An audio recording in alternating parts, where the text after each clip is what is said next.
What's up, y'all? Paramotor back at you again with another video. Today I want to talk to you guys about why you shouldn't own a Ducati Panigale. If you guys watch my videos, I posted why you should own a Ducati 2 days ago on Tuesday, and I want to give you the flip side of the coin as well. I want to give you guys the entire story. My bike is extraordinarily dirty right now. This is probably going to have to get fixed today, but otherwise I want to talk to you guys about some of the lower points of owning a Ducati, owning a Panigale in general. I love this bike. I would 100% buy this bike again if for some reason it got totaled. You know, I got smacked by a fucking cager or something like that and I totaled this bike. I would probably buy this bike again in a second. But I want to give you guys the whole story. Nothing hold back. Stay tuned. So guys, I just want to take a minute here to thank all of my new subscribers. Got a bunch of new people on the channel. Thank you for subscribing. Thanks to the OG subscribers for staying classy as you do as well. Make sure you like the video. Make sure you hit subscribe down below in the right corner so you can get abreast of all the new information coming from Paramoto. But yeah, like I wanted to say, today I want to talk to you guys about the flip side of owning a Ducati. I've told you all the good things. I've been actually very keen on telling you the good things about this bike. I don't know why that cop's going somewhere so fast.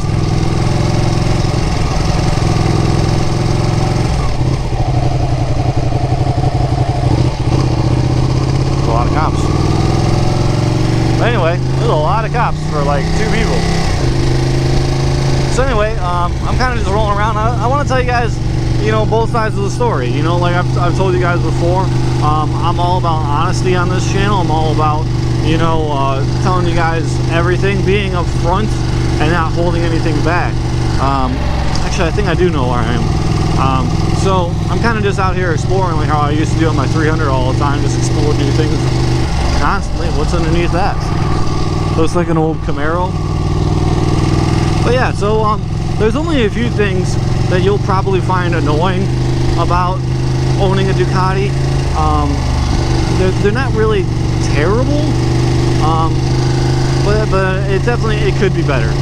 There's some things that could be better. So the first thing I want to talk to you guys about is that this Panigale is not that comfortable. You know, shocking, right? Shocking that a sport bike is uncomfortable. So yeah, it's a little bit warm. You know, it's a little bit warm. You hang out on your wrists a lot, like you're leaned forward quite a bit. You know, I've been out riding for about an hour and my wrists hurt a little bit, but that's just mainly because I've been doing a lot of stop and go traffic. And when you do a lot of stop and go, you end up, you know, you end up with a lot of weight on your wrists, which isn't that big of a deal, to be honest with you. But it is something to consider, I guess. The weight, the heat, you are pretty scrunched up.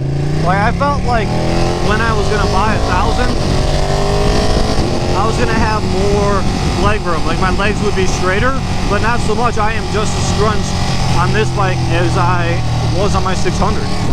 I don't really understand that, but that's true. I'm a lot more scrunched up than I once was. Well, I mean, I'm just as scrunched up as I once was. It's not really that big of a deal because I've been dealing with it since I've been on, you know, since I started on super sports, and you know, now I'm on a super bike, and it's the same. It's honestly the same, you know. So it's really not that big of a deal. But it is something to take into account that the bike is uncomfortable. The wrists, like I said, the heat. It is hot. I can feel some heat coming up on my butt right now, but that's because I've been in stop and go traffic and it's 88 degrees and humid as fuck out right now. Like this dude's gonna fall out soon running in this shit. But I mean, it is something to take into account. It's probably gonna be one of the biggest things that people take into account. Is how comfortable this bike is. That being said, this is a race bike. You know, this is not a cruiser. Like, this was not meant for comfort. Like, when people tell you like, oh, well, the fucking bike is so uncomfortable. Well, it's not meant to be fucking comfortable. It's meant to be a race bike. You know? So it's like fucking complaining that the color red isn't green enough for you. Like, well, if you wanted a green car, then you should have just bought one, you know? Like, I mean, it's a stupid fucking argument to have, to be honest with you. The second annoying thing that I've found so far is that the parts are expensive. The parts and accessories are expensive on this thing. Like, you know, they're not ridiculous compared to like Japanese bikes or whatever, but like, I bought a new comfort seat. Wrong turn. I bought a new comfort seat for this bike, and it was almost $300. And everything else about this bike tends to be kind of expensive. You know, like, if you want to get a new exhaust, you better fucking hope to save up $3,000 to $5,000. You know, that's ridiculous. I bought a toast for my CBR 600 for $600. It was like $600 or $700, and that's not even a third of what a can would cost you on this bike. But I guess you do have to take into account that there is 2 exhausts in this bike. You know, the CBR technically only have 1, even though the toast splits it into 2. So that's definitely a big thing. If you want to do a lot of customization to this bike, you're gonna have to expect to spend a lot of money. You know, like, if you want to get an exhaust and all this other shit, you're gonna be spending some money on this thing.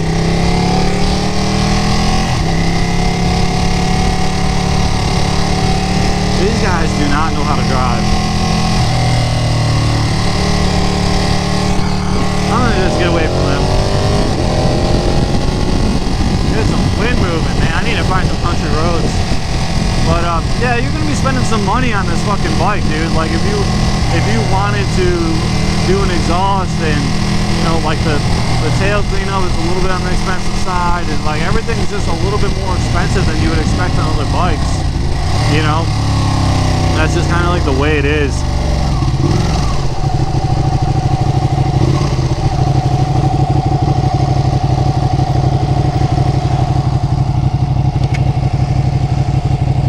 Guys, it is fucking warm out. My bike is now saying it's 90 degrees out right now.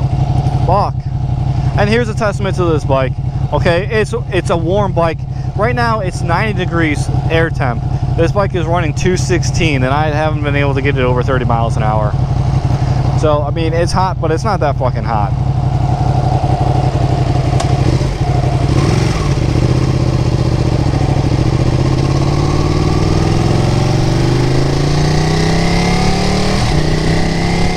That brings me to the third thing that I'm not particularly a fan of on this bike, and that is taking it in for a service. And this isn't a knock on anybody.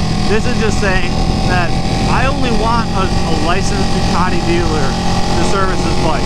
And I particularly only want Garcia Moto, where I bought the bike, to be the people wrenching on this bike. To be the people that actually give a shit about the bike and the customer, you know. And you don't have Ducati dealerships in the same numbers that, let's say, you have Honda's, Suzuki dealerships, Kawasaki, you know, and like one would fit the other. So like, I mean, I bet you anything that you could take a Kawasaki to a Ducati dealership, and the Ducati dealership probably has all the tools to do everything with that Kawasaki, because that Kawasaki has generally standardized parts and accessories, and the Ducati dealership is going to have all those tools plus all the special tools to deal with a Ducati.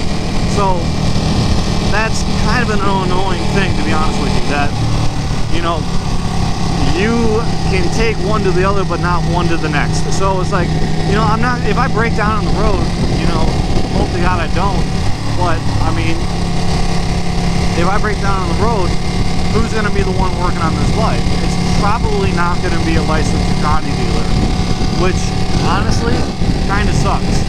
You know, like, I don't want anybody that I don't trust working on my bike, and I'm sure you guys don't either. And there's just not enough Ducati dealerships out there, because it's definitely a lot more specialty. Like, if you fucking put Honda sales figures and Ducati sales figures together, Honda would probably just laugh at Ducati. Like, really? This is all you've been able to sell? Like, we sold that last month, you know? There's definitely a significant amount less Ducatis out there than there are Hondas, Kawasaki's, Suzuki's, you know, probably Harleys, and even like fucking Triumphs and stuff. It's definitely more of like a specialty brand than anything. So it's hard to get it serviced, you know? And, you know, my dealer is awesome. You know, if I'm sure if I had an emergency need, you know, like this thing wasn't gonna run without this part, you know, and they didn't have it open for a couple weeks, it would probably fit me in just to get me rolling again, because they're fucking awesome, you know. But at the same end of the spectrum, I can't just say, oh well, this shop can't get me in, I'll just go to the next, fuck it, you know. Like that's not an option when you own a Ducati, you know. So that's something that you got to take into account when you buy them, you know. But I mean, when I bought this bike, you know, I would love one day to go 24/7 and only have a motorcycle and ride only a motorcycle all the time, because I love riding so much, you know. But with my job, like, I have to take, you know, 2 very heavy bags full of shit to work, and I can't take that on a motorcycle. I mean, I have thought about downsizing, but then I risk the possibility of not having something I need at work, which is a big problem. My bosses would be all over me about that. So I mean, it's not gonna happen, to be honest with you. Like, I'm always just gonna have to have a car, you know. But personally, I think this thing could take an everyday driven situation, you know, putting 50, 100 miles on it every single day. I think it could take it without a problem, you know. But you would just have to be smart with how you serviced it. Like, you would have to plan the services ahead. Like, oh, it's gonna hit 7,500 in a month. I need to fucking make sure I get a date in, you know, so I can get my shit fixed at like a real dealership, you know. That being said, a lot of things about the Ducati is significantly different. Like, if you even look up a video of an oil change on the Ducati, it is different than it is on basically anything else. Like, basically anything else, you're gonna have a drain plug and an oil filter, and that's really all you're gonna be dealing with, you know. I'm gonna unscrew the drain plug, empty the oil, undo the oil filter, empty the oil from that, put a new oil filter on, put the drain plug back in, put new oil in, and you're done. It's not that hard of a situation. But with Ducati, there's just a couple more things to do. Like, you have like a different oil filter. It's actually like, it actually looks like a regular air filter, you know. And I do say air as an air filter. Like, you can see the cardboard grooves and shit that goes in long ways, and you have to pull it out with like a hook. And it's shit like that. It's little stuff like that all over these bikes that just make them so different and so much harder to work on than a regular bike. I'm sure if you're mechanically inclined, it's just a matter of learning. But I mean, it is a learning schedule and a learning curve, and not everybody's gonna know everything about them. You know, I know when Ducati has a new model coming out, they have to straight up send their technicians to a new school. They have to send them to a new school to deal with it. Like Garcia Moto was just talking about sending their technician to go get trained on the V4. You know. So, you know, it's definitely a consideration. But anyway, like, I don't really think there's that many downsides to owning a Ducati Panigale or Ducati in general at this point, because they've taken care of so many of their legacy issues. You know, like they're prone, you know, like their expensive services, their expensive and frequent services, I should say. They've been done away with. They're not reasonable. They're, you know, like the services aren't that expensive anymore. You know, and really everything has been basically addressed. So if you can afford a nicer Japanese bike, you can afford one of these now. I will say that the price tag on these is a little bit shocking, considering what you get. That'll be my last issue. That'll be my issue number 4, I think. But my last issue is that these are very expensive bikes simply because I think you're paying for the name. Honestly, I think that's a big reason why these are expensive, is that there is a name to be purchased, which is honestly fine. That's fine with me. I'm totally okay with doing that. Like, I'm purchasing a Ducati name, just like you pay more for a Coca-Cola than you do for an RC. You know, you're paying for that name. You know, you're paying for that brand of awesomeness, to be honest with you. You know, so you know, I bought this thing brand new, and it was sticker price out the door. I think it was $16,000. I ended up paying about $12,000 because I had a trade-in. You know, that's an expensive bike when you consider that it is slightly less than 1,000 cc's. It's got 150 horsepower, which is like last gen leader bike quality. You know, like this is like, you know, back when, you know, the S1000 first came out, you know, kind of quality.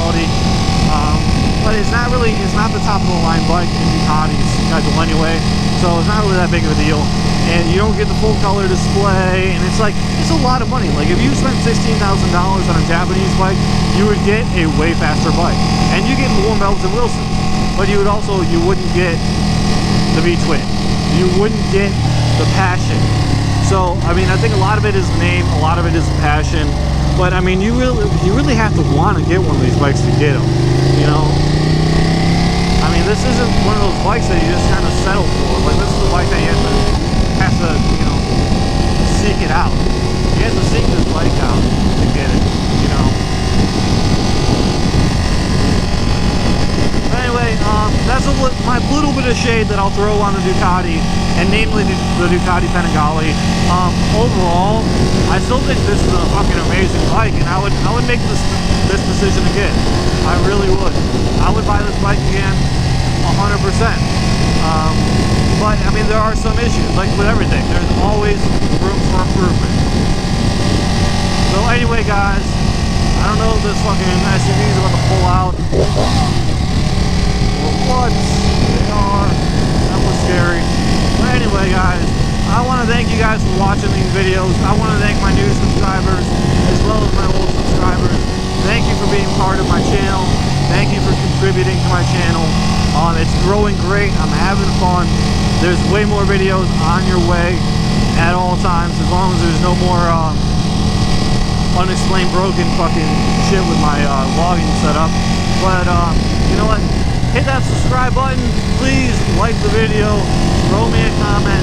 Let's get these videos out to more people. Let's grow this channel even more than it is. Be part of the fam. Do those things. I'll see you guys on the next videos. Deuces.